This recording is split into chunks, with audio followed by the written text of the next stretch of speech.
이스라엘 언론들에 따르면 예루살렘 올드시티 라이온 게이트에서 이스라엘 경찰 2명이 흉기 공격으로 부상당했다고 보도했습니다. 시리아에서도 연쇄 폭탄 테러가 발생해 59명이 숨지고 최소 120명이 다쳤습니다. 데이비드 프리드먼 이스라엘 주재 미국 대사 지명자에 대한 인준 동의안이 현지 시간 9일 상원 외교위원회에서 근소한 표차로 통과됐다고 AP통신과 CNN 등 미국 언론이 보도했습니다. 이스라엘이 최근 자국에 대한 보이콧을 지지하는 외국인의 입국을 금지하는 법안을 가결하면서 세계교회협의회 WCC와 심각한 마찰을 빚고 있는 것으로 시사주간 이코노미스트가 현지 시간 12일 전했습니다.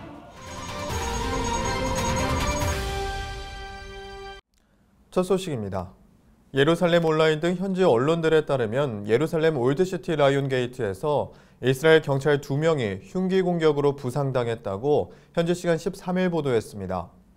13일 아침 라이온 게이트에서 흉기 공격을 벌인 테러범은 현장에서 경찰들에 의해 사살당했습니다.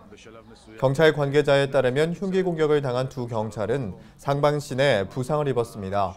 아랍계 언론들에 따르면 이번에 흉기 공격을 가한 테러범이 동예루살렘 인근에 살고 있는 25살 이브라임 마하무드라고 보도했습니다. 예루살렘 경찰은 그가 테러 활동과 관련된 혐의가 없는 것으로 미뤄 우발적으로 벌어진 공격이라고 밝혔습니다. 시리아 수도 다마스쿠스에서는 현지 시간 11일 발생한 연쇄 폭탄 테러로 59명이 숨지고 최소 120명이 다쳤다고 시리아 내무장관이 밝혔습니다. AFP에 따르면 이날 이슬람 시아파 성지가 있는 바브 알사그히르 지역에서 버스가 지나가던 도로변에 폭탄이 터지고 연이어 자살 폭탄 테러가 발생했습니다.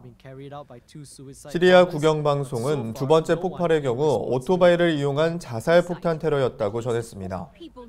이날 테러의 배후가 누구인지는 확인되지 않았으나 모하마드 샤르 시리아 내무장관은 아랍 각국의 순례자들을 살해하기 위해 이번 테러가 이루어진 것이라는 반응을 보였습니다.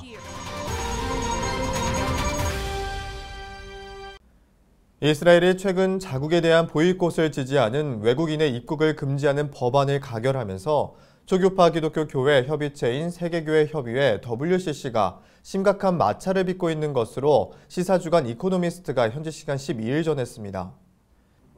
이스라엘이 입국 금지 적용 대상을 확대하면서 세계 기독교 성직자들의 예루살렘 성지 방문이 어렵게 됐기 때문입니다. 스위스 제네바에 본부를 둔 WCC는 진보적 개신교에서 러시아 정교회에 이르기까지 348개의 기독교 교파를 아우르는 초교파 협의체로 5억 6천만 회원을 갖고 있습니다. 이스라엘 의회는 최근 이스라엘에 대한 보이콧을 공개 지지하거나 이스라엘 반대단체나 기구에서 활동하는 외국인을 입국 금지하는 내용의 법안을 가결했습니다. 이번에 가결된 법안은 이스라엘에 대한 전면적인 보이콧을 지지하는 사람들과 단체, 요르단강 서안 점령에 대해서는 두둔하지는 않는 사람들에 대해 입국을 금지한다는 내용입니다. 한편 WCC는 팔레스타인 점령 지역 내 이스라엘 정착촌에서 생산된 물품들을 구매, 소비하는 것은 비도덕적이라는 입장을 견지하고 있습니다. WCC의 올라프 픽세 트베이트 사무총장은 이스라엘의 조치로 자신을 비롯한 WCC의 고위 관계자들이 기독교 성진의 교회나 유적들을 방문하는 것이 불가능하게 됐다고 밝혔습니다. 트베이트 사무총장은 WCC는 이스라엘의 생존권을 인정하고 지지하고 있다면서 그러나 UN 및 대다수 국제사회와 함께 이스라엘의 50년에 걸친 팔레스타인 영토 점령을 불법적인 것으로 간주하고 있음을 거듭 확인했습니다.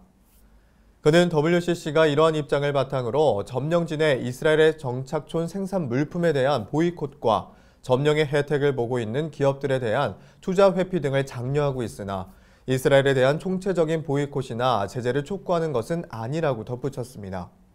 앞서 이스라엘은 지난해 12월 이스라엘을 방문하려던 WCC 대표단에서 이스라엘 보이콧 지지를 이유로 아프리카 출신 사무총장보를 제외함으로써 WCC 측과 마찰을 빚어왔습니다.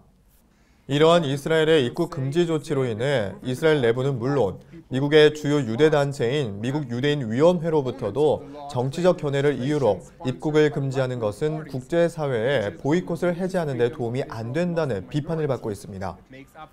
이스라엘과 WCC의 분쟁은 이스라엘의 서한 제구가 점령이냐 영토 수복이냐라는 근본적인 문제로 수렴해 해소가 쉽지 않을 전망이라고 이코노미스트는 덧붙였습니다.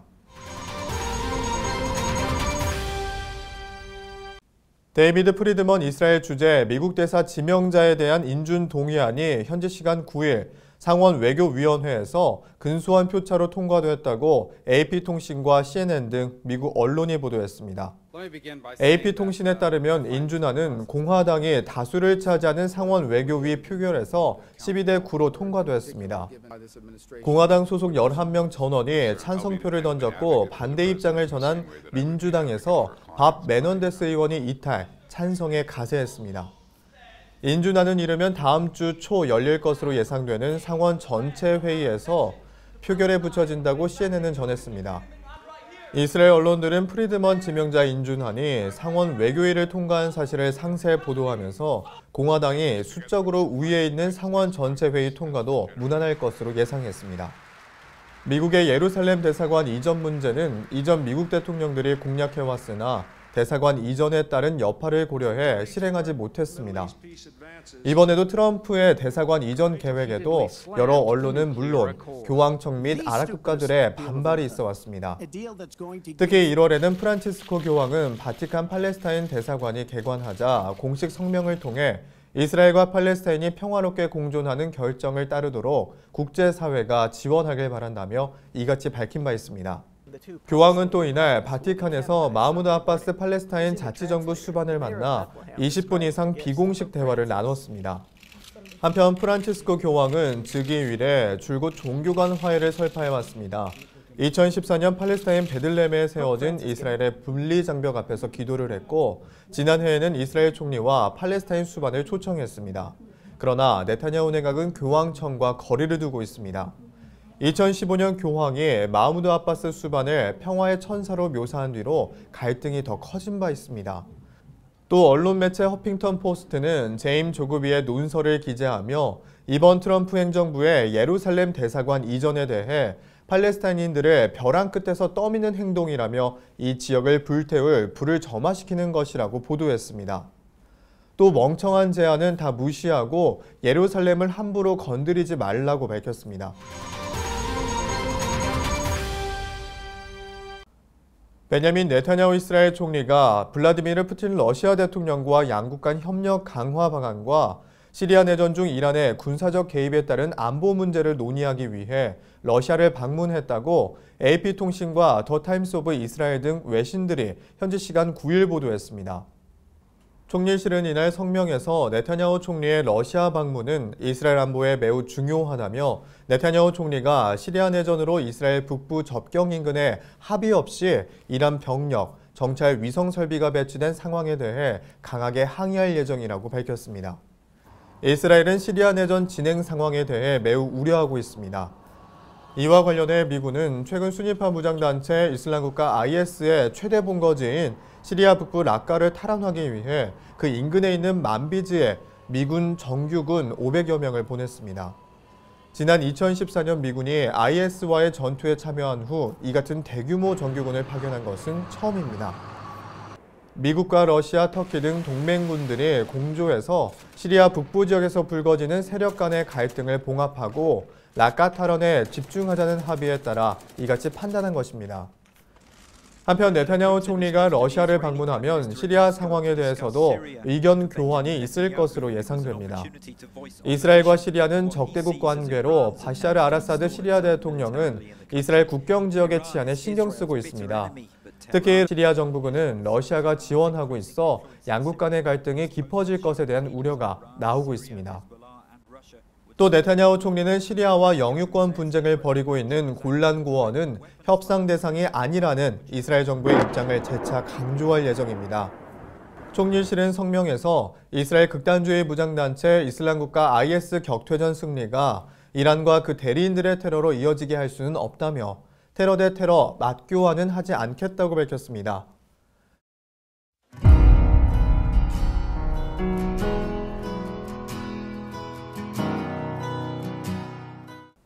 네, 끝으로 기도 제목 함께 나누겠습니다. 예루살렘에서 또다시 테러가 발생했습니다. 더 이상 하나님의 도성인 예루살렘에서 이스라엘 군인이 팔레스타인에 의한 무차별 테러에 노출되지 않고 테러가 발생되지 않도록, 그리고 만약에 테러를 준비하고 있는 무리가 있다면 사전에 그 테러 준비가 발각되어 시도 자체가 무산될 수 있도록 기도해 주시기 바랍니다. 네, 그렇게 돼서 예루살렘이 공포와 두려움의 도시가 아니라 평화의 도시가 될 수 있도록 기도해 주시기 바랍니다. 이스라엘을 반대하는 기독교 단체 멤버들의 이스라엘 입국이 어려워지고 있습니다. WCC가 더 이상 인본주의의 눈으로 이스라엘을 바라보지 않고 지금 이스라엘에서 하나님께서 어떻게 일하고 계시는지 하나님의 관점으로 이스라엘을 바라볼 수 있도록 기도해 주시기 바랍니다. 네, 그리고 이스라엘 정부도 더 이상 기독교 단체를 향한 불신의 눈이 아닌 포용의 마음으로 이스라엘과 전 세계 기독교 단체가 화해하고 함께 바라볼 수 있는 날이 오게 해달라고 기도해 주시기 바랍니다. 이스라엘 중동 리포트 오늘 순서는 여기까지입니다. 시청해 주신 여러분 고맙습니다.